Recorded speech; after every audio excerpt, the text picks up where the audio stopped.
J'ai entendu beaucoup de critiques cette semaine sur un certain nombre de points qui ont été développés à la fois par l'opposition, à la fois par les médias. Et je voudrais, suite à une réunion que j'ai eue avec les marcheurs vendredi dernier, une centaine de personnes réunies pour écouter justement la logique de ces lois, faire une précision. Nous avons été élus sur un programme. Ce programme, il va durer 5 ans. Ce programme, il est précis, c'est un programme de transformation de la France. Dans cette transformation, il y a des séquences, des moments où on a l'impression effectivement qu'on mène une politique dite dans l'ancien temps de droite. Et à d'autres moments, on va se réclamer d'une politique dite dans l'ancien temps de gauche. Le plus important, c'est de comprendre que ces séquences, elles ont une cohérence.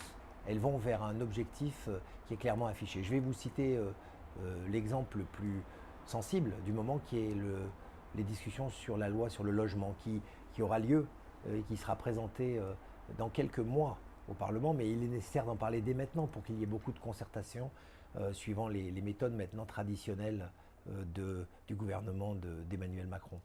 Donc la loi logement, qu'est-ce qu'elle dit? Elle dit il n'y a pas assez de logements et les loyers sont trop chers.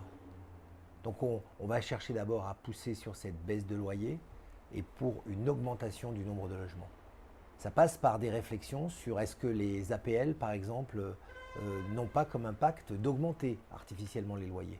Et si c'est le cas, ça ne sert à rien de toujours pousser les APL pour toujours pousser les loyers. Donc il y a une réflexion à ce niveau-là. La deuxième, dans les zones dites tendues, c'est-à-dire les zones où il y a des difficultés à construire des logements, la couronne parisienne, autour de Aix-Marseille, dans notre région, autour de Lyon et vers le Genevois, ce sont des zones tendues, eh bien libérons le foncier, trouvons des avantages pour que des gens puissent vendre des terrains et puis réduisons les recours pour qu'on puisse construire plus facilement. Vous voyez cette logique d'essayer de faire baisser les loyers, essayer d'augmenter le nombre de logements, essayer donc de donner un toit à encore plus de gens dans une logique sociale, elle est cohérente. Donc ne vous arrêtez pas à chaque annonce, à chaque gravier, à chaque menace qui est en fait un élément de la discussion de tous ces partenaires qu'il faut réunir.